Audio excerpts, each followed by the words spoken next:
All right, with that, I think we're going to kick off today's webinar. So welcome to another MedTech webinar.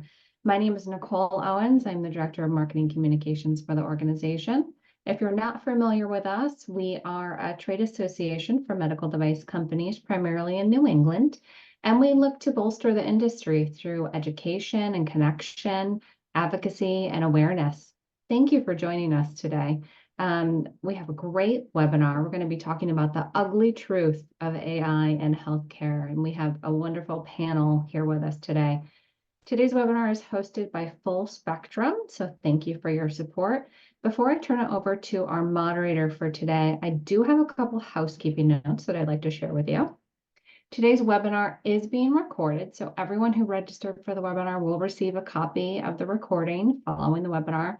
And we do have ample time for Q&A. So I definitely encourage you to put your questions in the Q&A function at the bottom of your screen. And you can do that at any time throughout the webinar, and we will do our best to accommodate all of the questions as time allows. All right, without further ado, I am pleased to turn it over to our moderator today, Matt Eisendrath. He is the President and Chief Commercial Officer for Full Spectrum, and he's going to be leading the conversation today. Matt. Nicole, thank you so much, and thank you, MedTech, for hosting this webinar with us, and appreciate everybody who's been able to join us. I'm going to start with introductions of our panel. We're going to introduce the topic a little more fully, and then we're going to walk through a number of points around AI in healthcare, and really hope you enjoy the conversation here today, and look forward to any questions that you may have. So, in terms of introductions, I want to start with you, Rose. We've known each other for I think about a decade now, and it's great to participate in this with you. A little bit on your background. You and Raid have some commonalities. It's starting in sort of the clinical realm in the hospital system. You were at UPMC, and I think when we first connected, you were at McKesson, having a leadership general management role over population and risk management, moving on to CO Health Analytics in another general management role, and then CEO at HealthMine before coming to your current position as CEO of Dr. Evidence. So very nice to have you here, and I just want to give you a few moments to introduce yourself. Thanks so much, Matt, and it's a pleasure to be with you today, and looking forward to the discussion. So as you mentioned, I started out my career as a clinician. I'm a nurse and an informaticist by background, and I got very interested in data and analytics along the way, and really found my way to the role that I'm in now. And I would describe our company as a firm that provides AI-enabled evidence and insights platform to the life science customer base. We use different methodologies, many of them AI in nature, to ingest information that comes from different kinds of sources like regulatory drug labels, dossiers that are submitted to health authorities and regulators, as well as clinical trial data and such. And then we mine it and provide insights back to our customers through workflows. And I'm excited to be talking about what we're doing with generative AI. We've been a consumer of transformer tech for some time, but really today it's kind of a frothy time in the industry, and we're excited to be part of that as what we would describe as a shaper. So we take off-the-shelf information that's available through tech partners. Then we hybridize that. We blend that with our own methodologies and our own domain knowledge to create what we like to call augmented intelligence to apply to the problem of getting to information and insights on behalf of our customers. So again, delighted to be here, and thanks so much for the invite. Well, very nice to have you. Thank you, Rose. Next, I wanted to introduce Raid Afana, who I think we've got better than a decade at this point. So great to be here with you today, Raid.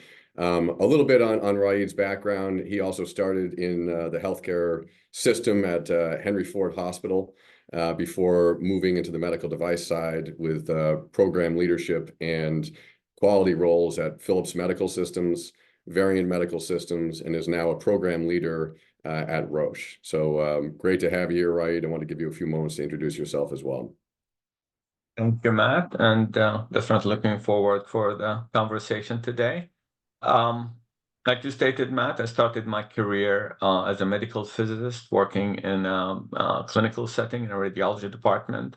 Did that for a few years before I decided to join the industry, and started with diagnostic imaging with Philips, moving from diagnostic imaging within Philips to software products like PACS products. And then with Varian, I moved into radiation oncology, particularly working on radiation therapy delivery systems, proton therapy, which was a new product to the portfolio we're managing at Varian. Joined Roche a few years ago to work on digital solutions, and continuing in that role. We have a wide portfolio of products that we're working on. And of course, if you know Roche, we also have our lab instruments, devices, and obviously the pharmaceutical business. We're starting to look into incorporating some of the machine learning AI into some of the medical device development software that we're building today. And it's definitely an area of interest that both we're looking at, and I know the whole industry is looking at. So looking forward to the discussion again. Thank you, Matt. All right, great. Thank you so much, Raid. A little bit on myself. As Nicole mentioned, I'm the President and Chief Commercial Officer here at Full Spectrum. My career started on the device side of things, and what really excited me about the medical device industry is when advances in technology can help solve clinical problems. And I started with endovascular grafts that were treating aneurysms, often in patients that couldn't be subjected to open surgery, so really opening the door to treatment there, and then moving into the early days of 3D imaging, back before it was ubiquitous, specifically to help plan for some of those procedures. And after being in industry, I moved into the services side. So for about the past 15 years, I've had a variety of roles at my last role before coming to Full Spectrum was with Capgemini, leading the medical device and life sciences business in the Americas. And really from there and continue on here on Full Spectrum, focusing on working with our clients who are developing these solutions and finding different ways to help them realize their goals around product and product development. We have obviously seen a lot of interest in AI and machine learning. How can that be incorporated into different devices? How can it add value? How can it solve some of these clinical problems that we make advancements on, but are always leaving room to improve? So it's an exciting place to be, and very excited to be part of this conversation. Wanted to move into a really kind of more of an overview of the topic. There's been a lot of attention to AI recently. I mean, quite a tremendous milestone with ChatGPT hitting the market and bringing it into awareness, I think, to a much broader population, and seeing the power of it. And I think that has been very exciting. I think that will be a major milestone in the awareness and evolution of AI that most of us remember. One of the amazing things about some of the general purpose AIs that a lot of us work with, it is very good, or at least pretty good, at a lot of different things. And I think having that exposure has captured our imagination and generated an understandable, immense amount of excitement. As we think about some of the more specific problems that we're trying to solve in healthcare, many of them need much more refined and specific answers, and it can't be pretty good most of the time. It has to be very good all of the time, and it's a very different bar, and that's really what we wanted to get into today a little bit, is just moving from what people are mostly aware of in some of the large language models, which we will talk about, but also into some of the other models, and answering more specific questions. And what does that process look like? As I mentioned, through our interactions with our clients, but just our awareness of the industry more broadly, a lot of companies are exploring what AI means to them and wondering, some of the decisions they'd have to make. What does it look like? How do we get on this journey? What is the roadmap? And we're going to cover some of those things today, some of the specific elements. And the title of the webinar, The Ugly Truth About AI in Healthcare, what that's really referring to is that although we've seen some amazing things that have happened, right? We've seen the power of AI in a number of different ways. It is still very challenging to tame AI in a way that it addresses specific problems. And I think both in Rose and Raid's experience with it, they are looking at more specific things, and that process of taking something off the shelf and getting it to be, a word that I learned from Rose, fit for purpose for some of these specific healthcare applications is challenging. It's labor intensive, and it's highly iterative. So, with that, I just wanted to move into some of the conversation, and we're going to move forward by looking at some specific aspects of it, and I've got questions for Rose and Raid that we'll just kind of take in turn. The first topic that we're looking at is an idea of, we talked about this as a journey and a roadmap. It often, starts with what we would call a viable hypothesis. So it's critical to identify a problem, as well as for any, business concern, the commercial viability of solving that problem, and providing value into the healthcare ecosystem. It helps to have a narrowly defined problem so that aligning the power of AI to solve it and create value can be a more specific and targeted process. So with that, I wanted to start with you, Rose, and just ask, can you talk to us about the process and some of your learnings in that initial part of the journey?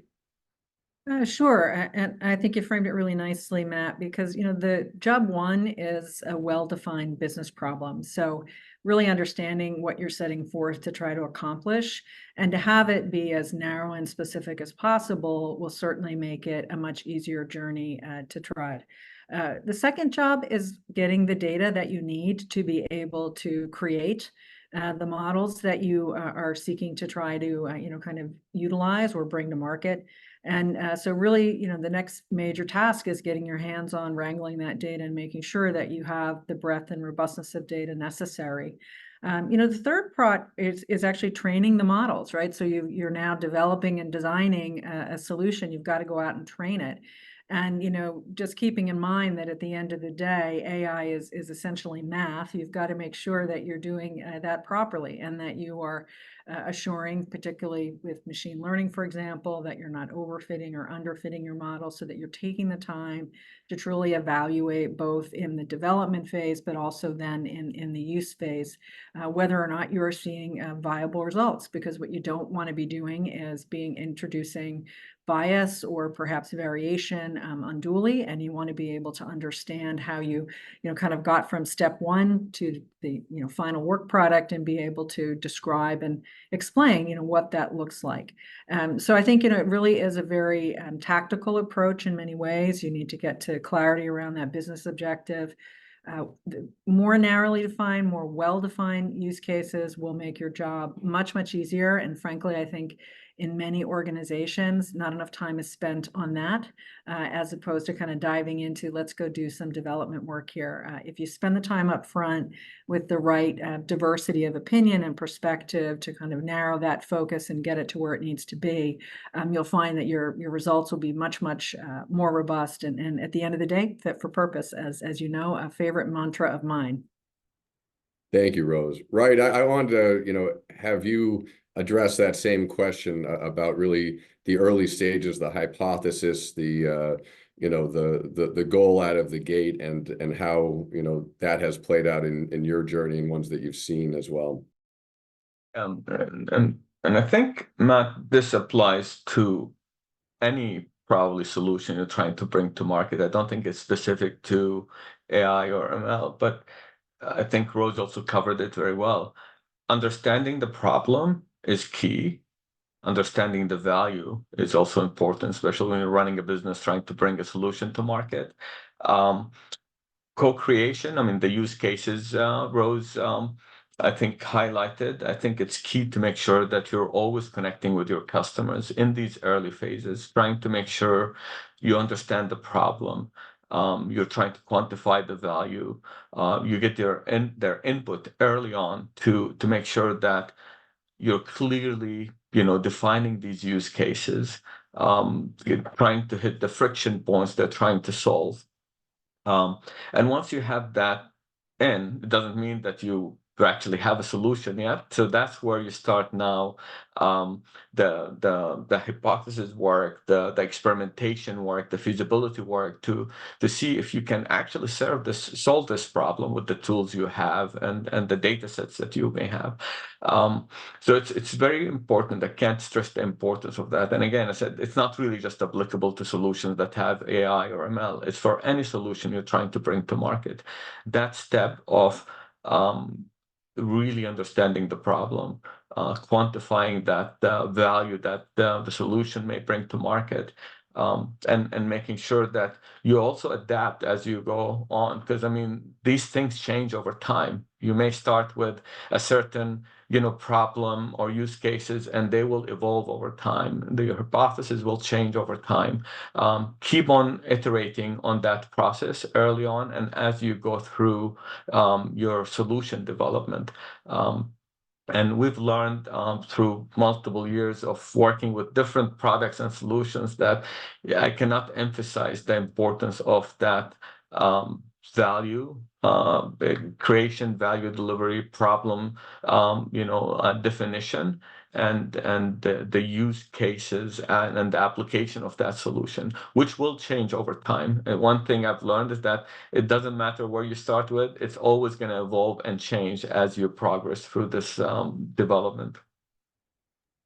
Thanks, Ryan. I want to kind of pick up on that last theme you were just talking about, which is, and I agree, any venture, business venture, any plan, having, the planning phase and the specificity up front is very important. I think, AI is no exception, and with certain aspects, it can be more important because it's easy to get lost or off course. But even when you start there, and you hit on this at the end a little bit, there's a lot of discovery along the way, right? So you go in with an initial hypothesis, but as you really start digging into it, you discover things and you learn things, and that may pivot you or influence your initial hypothesis even. Can you talk to me a little bit about that next leg where we're not coming up with initial concepts, but actually into doing the work and that iterative process of discovery along the way?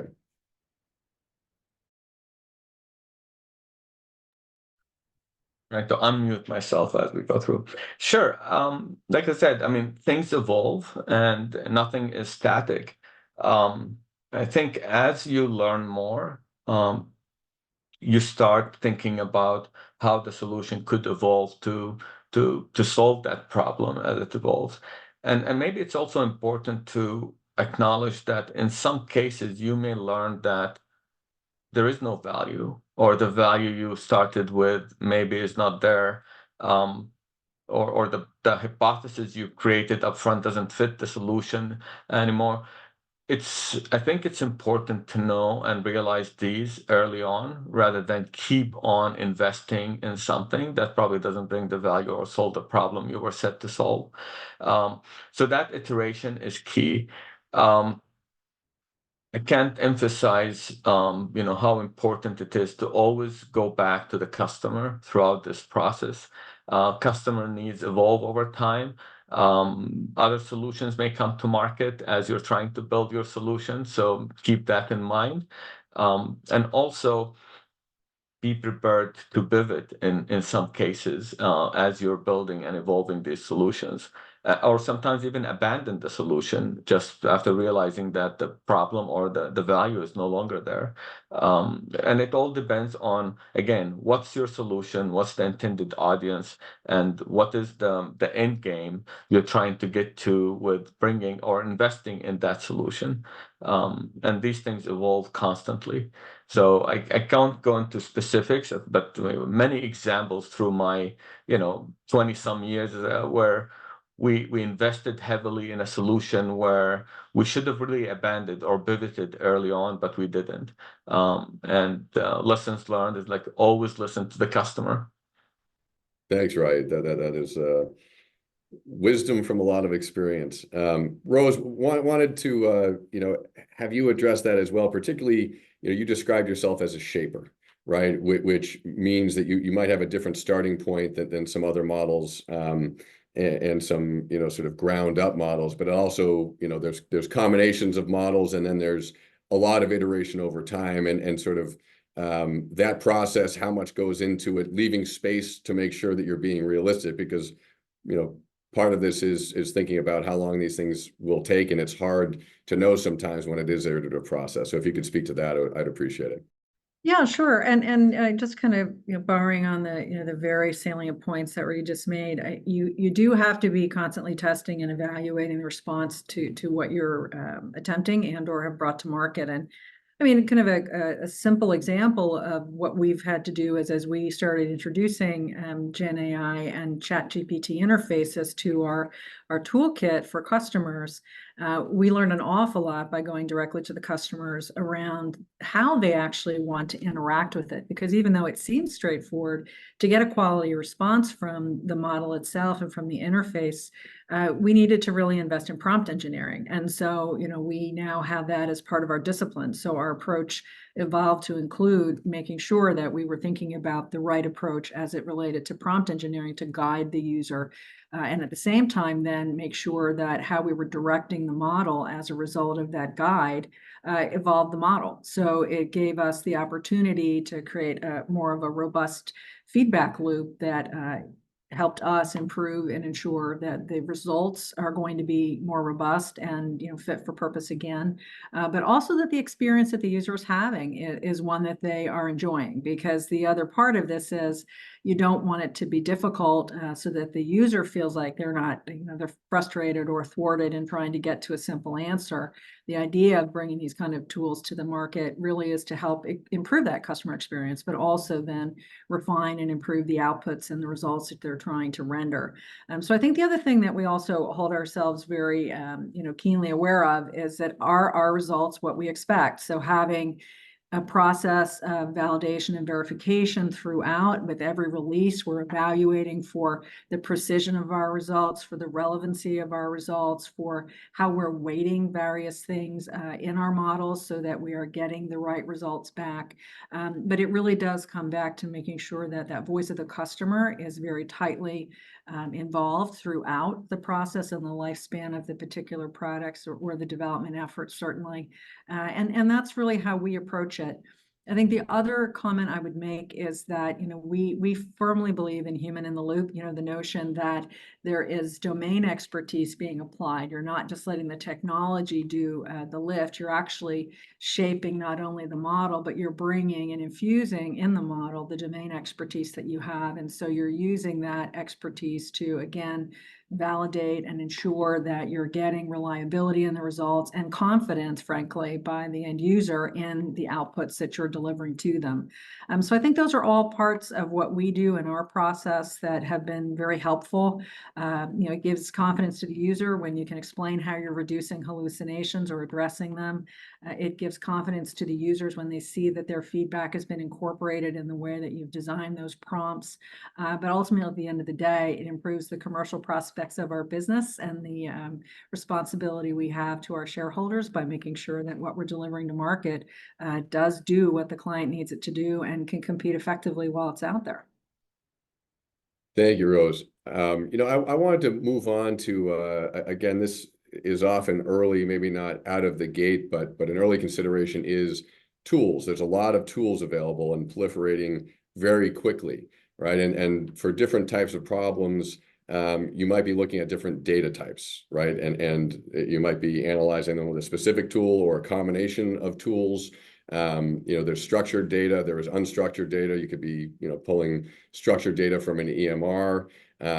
Computer vision analyzing images is a use case we hear a lot about. And then there's other, biometric information that might be coming from sensors.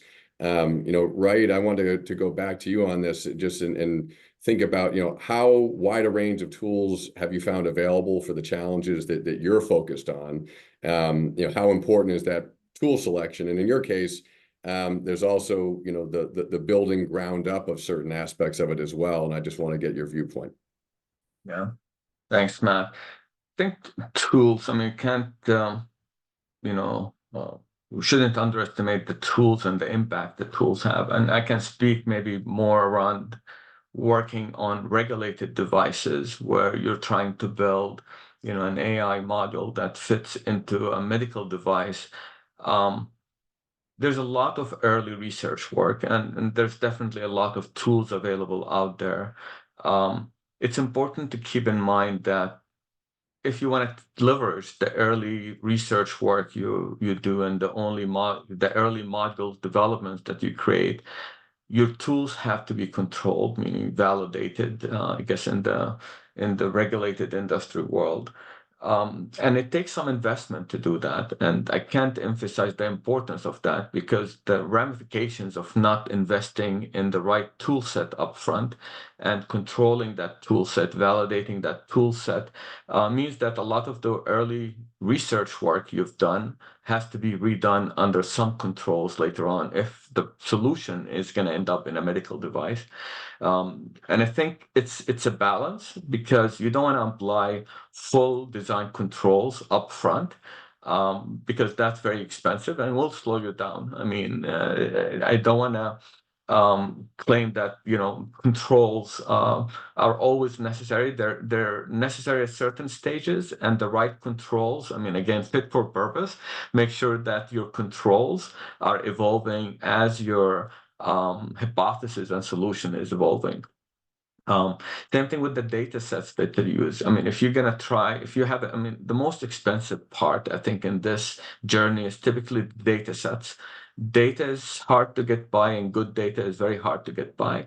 So if you're going to use data to teach the module, think about how you're going to also validate the module. Do you need all the data, or do you want to segregate some of the data up front? Do some of the development using a portion of the data, validation with a different segment of the data. The diversity of the data is also important. These things will definitely pay off if you invest upfront into making sure that you control your tools, you control your early research work. And I'm not talking again about full design controls, but at least having version controls, check-ins, check-outs on code that you create, versioning the data sets that you use. All of these things are very little overhead upfront, but it will pay back significantly later on when you have a successful model that you want to bring into a device. So make sure that you invest in that. I think controls upfront. Don't underestimate the amount of rework you may have to do if you don't do that. And that can be very costly, not only from a time perspective, but cost perspective. Again, data is very expensive to come by, and good data, it's like a treasure. You want to really mine it wisely and do that segregation, and think about the regulatory framework you're going to operate under as you're building these modules early on. Thanks, Ryan. I think it's an important distinction. What is the application? Is it a regulated application, non-regulated? And there certainly are some rigors around the regulated aspects of this, as I know you're very well versed in. Picking up on that, Rose, there's that idea of iteration of the model, and I'm curious about just the tools in general, but also the evolution of tools. The models iterate, but also do the tools change over time? New tools come out, and how have you managed that as things change over time in your development process? Yeah, I think it is exactly as Raid had expressed, the notion that you make an initial investment and you set forth on your course, but new things may become available to you, finding flexibility in your approach that allows you to ingest those and use those as appropriate, but with the relevant controls, traceability and auditability has to be considered. For us, we have to, at the end of the day, explain how things work. And to do so, we need to be able to have reliability in the thread that we've woven, as it were, from the start of the process through the data, through the model development, and so forth. And so that level of good software development lifecycle management, obviously very important. We don't have quite the same burden of regulatory oversight that what Raid is attempting and doing on a daily basis requires, but I've done that in past lives. And And it absolutely pays dividends to have the discipline at the outset and to persist that discipline. I think you have to be open to the fact that, you may need to change the approach. We have done that. So where we have determined that this is now a better way for us to solve for example, how we summarize outputs from our search capabilities. We didn't really have the tools available to us a year ago that we have now. And so our approach has evolved, and the way in which we are able to then position not only the outputs for the clients, but the experience for the clients can be improved. So being open to the fact that you're doing the appropriate control process as was described, but that you're also bringing in what may be new and could be really transformative to what you're trying to accomplish, and being unafraid to say, yeah, this is the course correction moment. We've got to go ahead and make a decision here about going in this direction versus that. I think you have to always be open to that, based on the data, of course, that helps you make those better decisions on behalf of your business and your customers. But at the end of the day, we're learning. Just as we're expecting these models to learn, we want our organizations and ourselves to learn so that we can give better products, bring better solutions to market. And data, I will underscore the importance of making sure you have the right data in your hands and always being on the lookout for how you're going to get the new data that you need. So keeping, a 6 to 9 month or longer view of kind of here's where we're going. We're going to have to start looking for this now, and infusing that as you advance yourself in your own strategic plans is also really an important one. So you can't just be focused on what you're doing today. You have to be also planning and, really frankly, pretty thoughtful about striking the right partnerships and relationships so that you can create those opportunities for yourself when the time arrives for you to actually begin to ingest those new tools or new data sets. Rose, I want to dive into that. We want to talk about data and data more broadly, even because there's a lot of challenges around data. We talked about the various types of data depending on the problem that you're going after. There's also just the fact that you were just speaking to that you typically need a tremendous amount of data to train these models, bring them to maturation.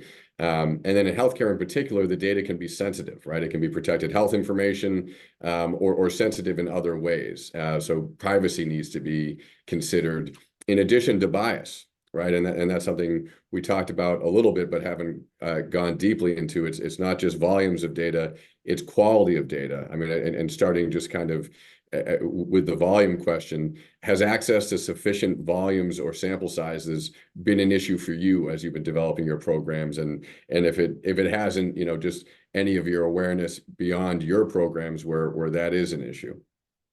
Yeah, again, we've been fortunate to be able to take advantage of a lot of publicly available data sets, and that has been advantageous to us in many ways. However, there are nuances in the data that we need, and so trying to kind of suss those out and find the sources does take time and effort.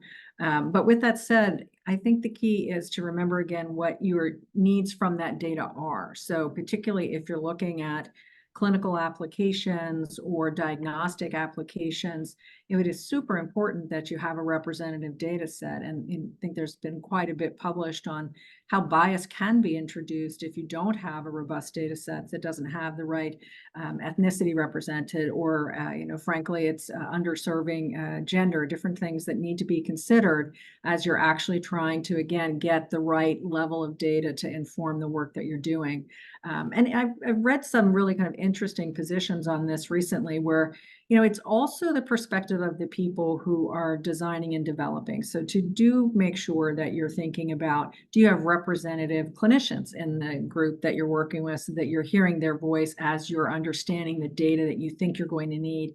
Bringing that perspective to bear is very helpful. When you have just a team of data scientists, with no disrespect to all the wonderful data scientists out there who don't necessarily have clinical backgrounds or don't necessarily have healthcare stakeholder backgrounds per se, they may not necessarily view the data in a way that is as broad and fulsome as you might need. So it's not just diversity in the data, it's diversity in the team and the thinking and the inputs that can help really give you a much more robust end solution. And so we try as best we can as a smaller company to actually bring in those resources through subject matter experts and advisory panels and other ways that we can infuse that thinking to challenge ourselves to kind of go beyond, all right, here's what we have, here's what we think is our hypothesis appropriate, and get that vantage point so that we can factor that early as possible in the process, but certainly throughout it to make sure we're getting what we need data-wise and then design-wise to actually solve the problem we set forth to.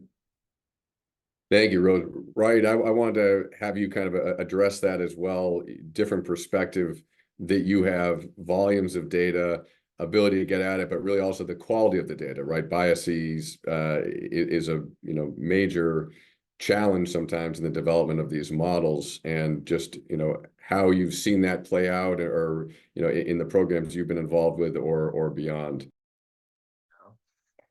So we've been fortunate enough with Roche, the pharma business and the diagnostics business. We have a wealth of clinical trials data that we have accumulated over the years. And a lot of the work we do sometimes is a retrospective analysis of data that we've collected.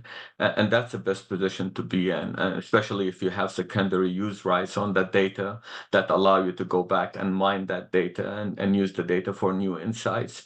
That's been very helpful and key to us. But even with all the data that you have, it's hard to make sure that you covered everything. So again, going back and trying to make sure that the data you have, if you're looking at specific disease area, covers the right population, the different stages of the disease, because you don't want to bias your models towards early stage versus late stage, as an example. And then again, I can't emphasize the secondary usage rights is key. I'm sure everybody now is aware of the need to identify that upfront and make sure that you have that capability to be able to go back and reuse data. And of course, if there's publicly accessible data, that's wonderful. But in some cases, if you're looking at specific disease areas or clinical indications, you may not have access to data. Everybody realizes the importance of the data. And I think a lot of the organizations or clinical or healthcare institutions now are guarding the data. I really would love to see a democratization of the data where it becomes more accessible. Privacy, of course, will always be a guardrail that we have to work with, and of course it's there for good reasons. It could be sometimes an obstacle in getting all the data or the information you need that goes along with the data to create your models.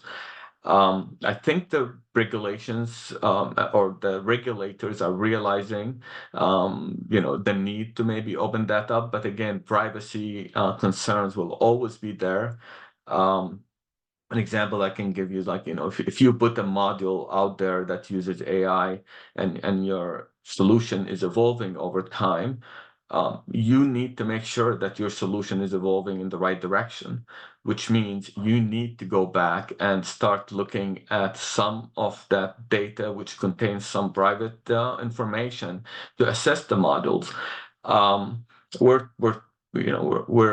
trying to solve these with regulators. We're working with regulators in the US and in Europe to make sure that we as manufacturers or as developers have a way to go back and access that data in a way that wouldn't violate privacy rules, to allow us to validate that the modules are evolving in the right direction and doing what they're intended to do.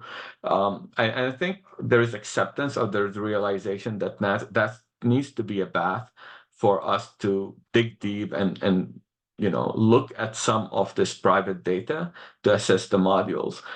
Today, we have that capability for, in the regulated industry, if you're doing a complaint investigation, for example, we do have a way to go in and look at private and sensitive information to complete an investigation, and that's accepted by the regulators because that's the only way for you to do that.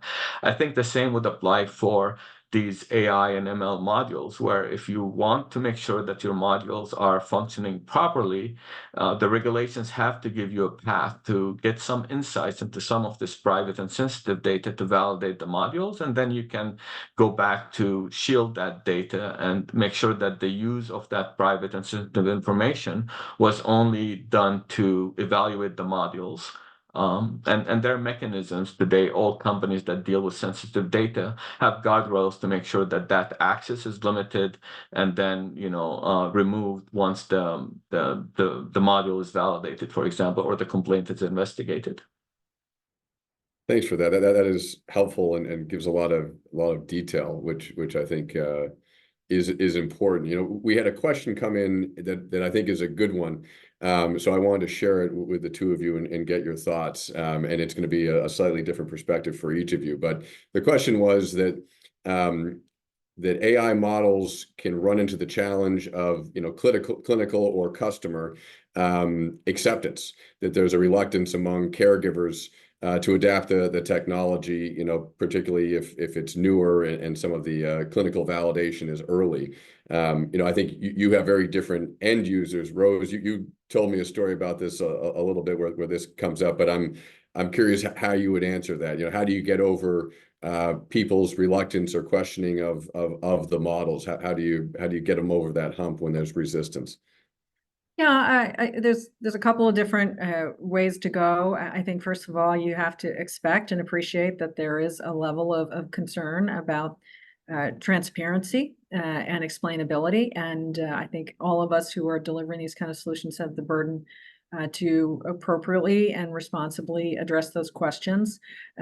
We've been in situations where organizations, have attempted to design something themselves and want to then compare to how we've done our work. And we're happy to always do that because we stand behind, the process that we have. So we had a large life science company that went down a path to design their own tool and wanted to compare to us. And when they did, our results outperformed. And, we were able to explain why we outperformed and therefore were perhaps a different and perhaps better fit for what they were trying to accomplish.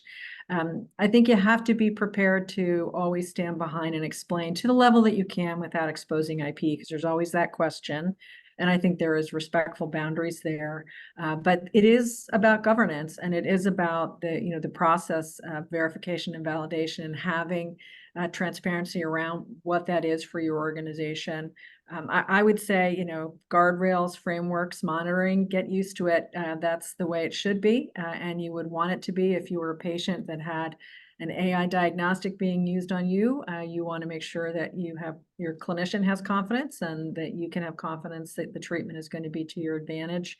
And then similarly, when we're doing an analysis of trials data information, we want to make sure that we can explain why we found that this trial perhaps had a greater likelihood of success than this trial, because we're able to go in and take a look at that data and really give you a better understanding of how that path to success or failure was achieved. So, again, I think governance, transparency, and the willingness to actually go through the motions of explanation and to really help people get confident in what you're doing is very important, and it's really quite valid.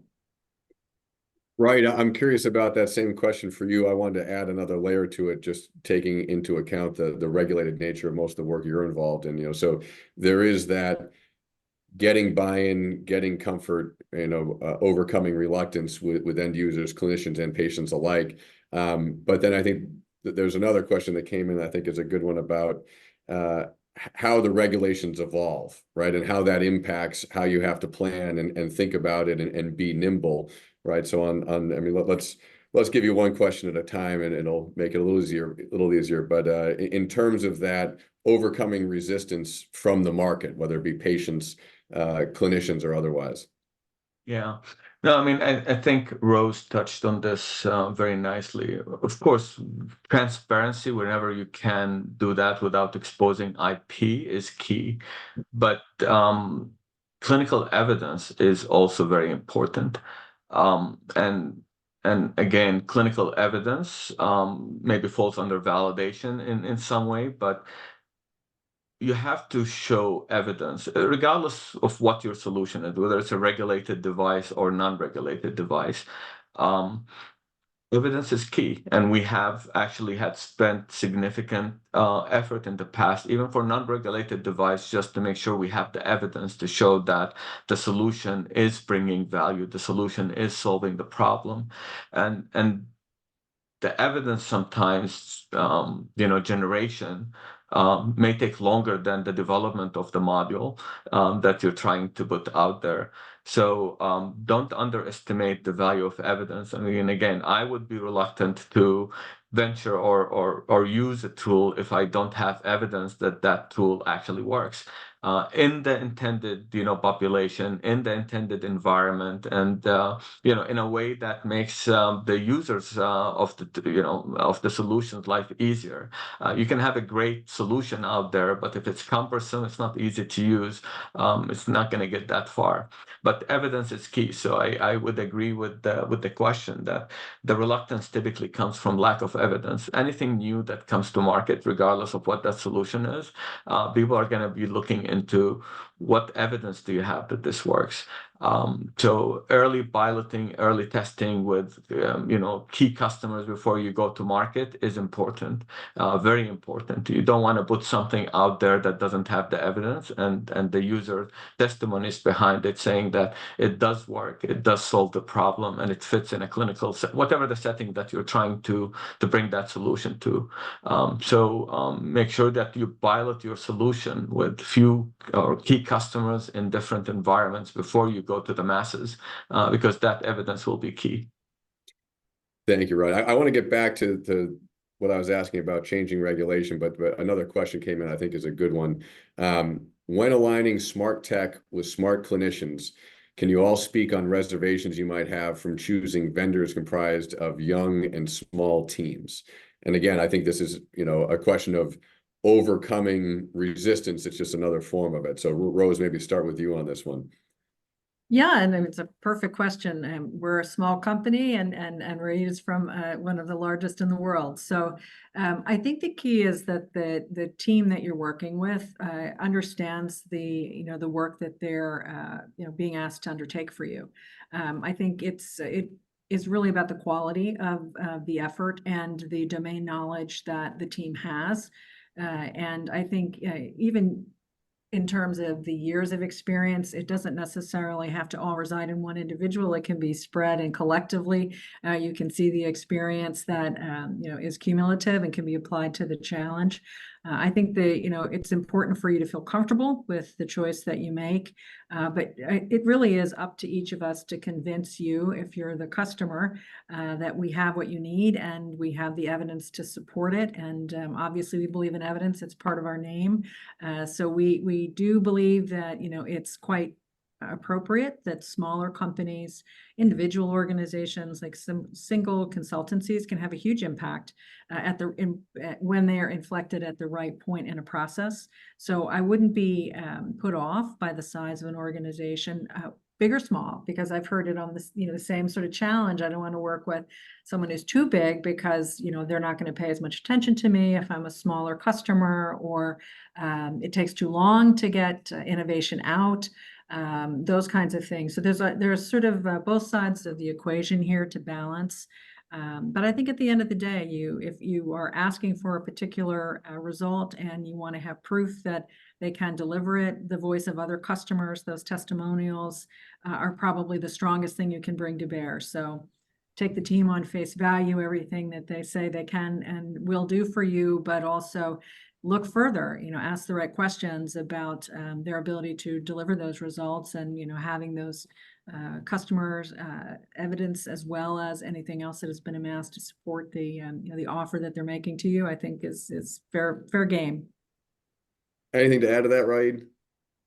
I think Rose covered it perfectly. I would just say the size of the organization I don't think matters. I really think it's the quality and the innovation, and innovation can come from anywhere. So just recognizing that there is something of value, something of quality, something that can evolve regardless of who's bringing that is key. And of course, large organizations versus small organizations, we can spend the whole session talking about, different cultures and ways of working and advantages and disadvantages. But I've seen innovation come from all sorts of organizations, large, small, medium. I really think it is the right group with the right probably attitude and the quality that brings that to fruition at the end. Yeah, no, I think it's a very good point. We've touched on this. I want to dig a little deeper on it. And there's a question that I'll read as well, and then kind of frame it in some of the things that we had wanted to talk about.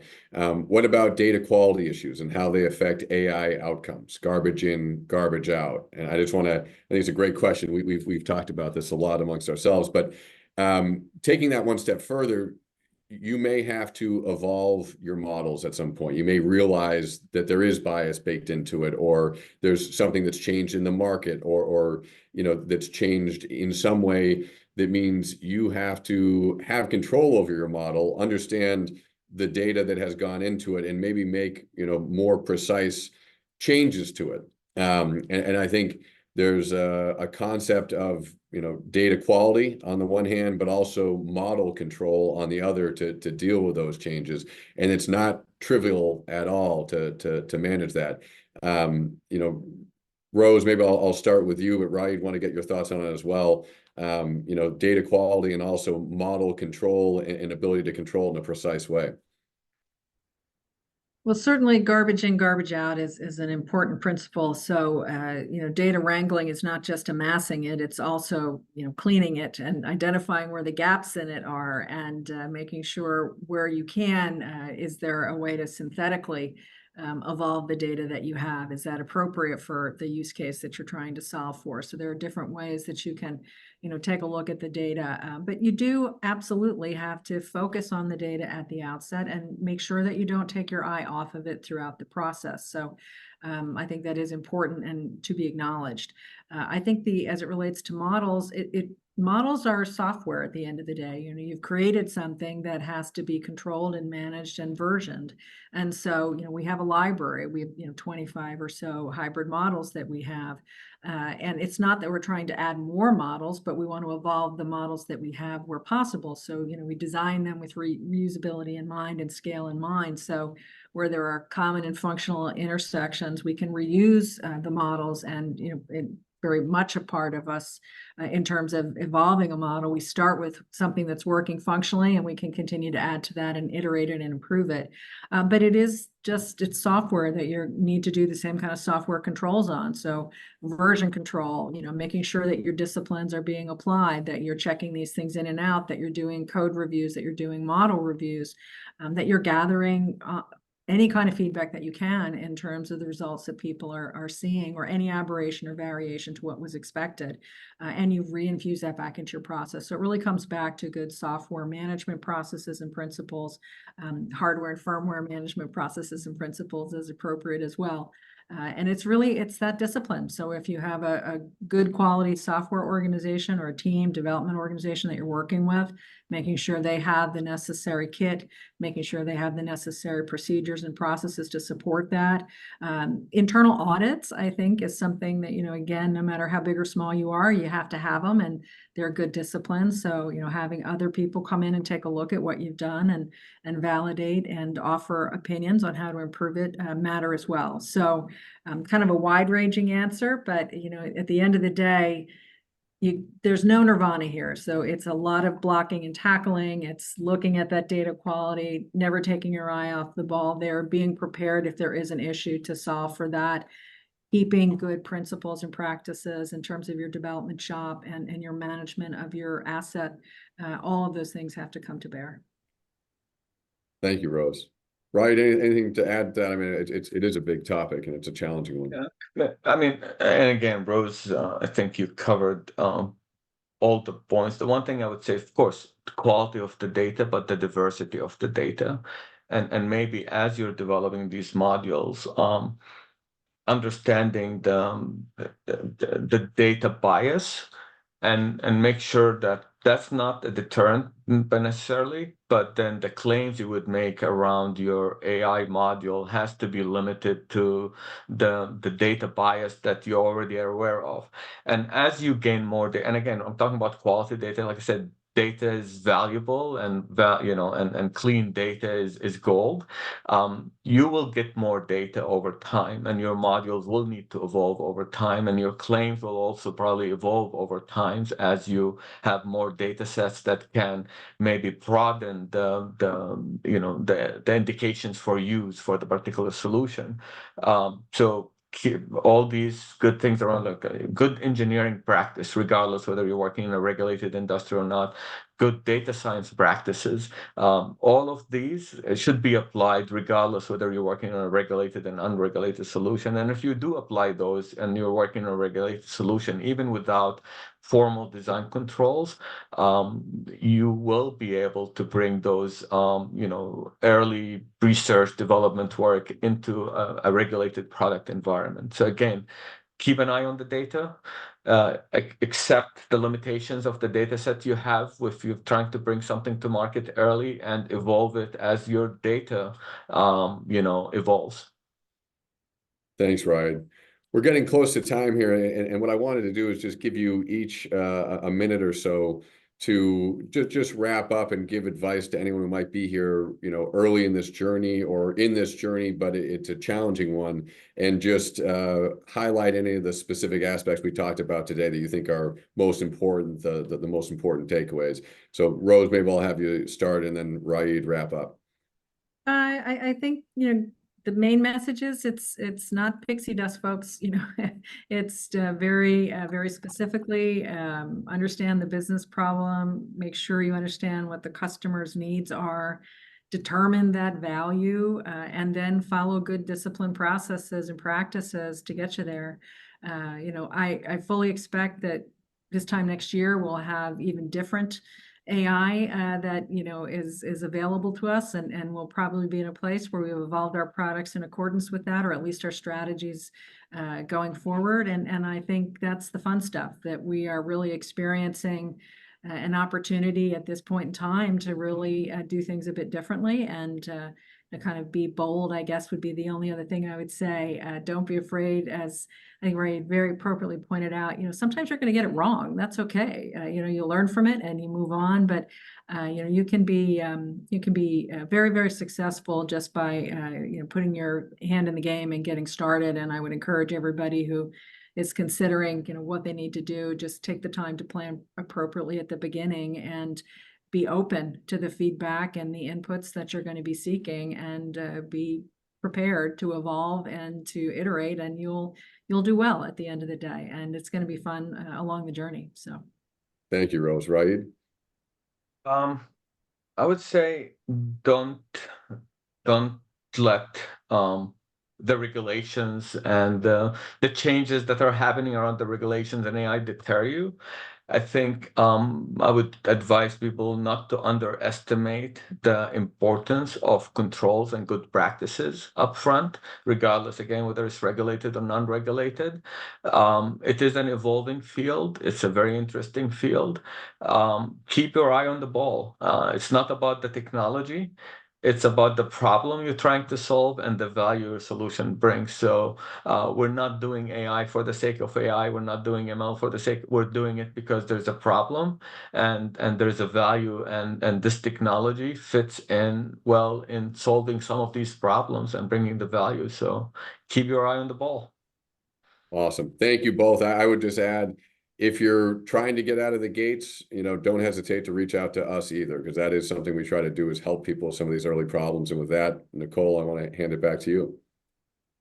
Thank you so much. What a great conversation. Obviously, we could go on much longer, and we have tons of questions. So as Matt said, if you do have additional questions and you didn't get a chance to ask, please feel free to follow up with Full Spectrum. I just dropped into the chat his direct email, so feel free to reach out there. Thank you again for everybody who attended with us live today.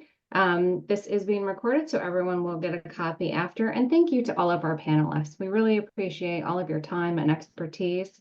And thank you to Full Spectrum for sponsoring today's webinar. We cannot bring this excellent content to our members without support of folks like you. So thank you. Please go to massmedic.com/events and check out all of our other great content coming up.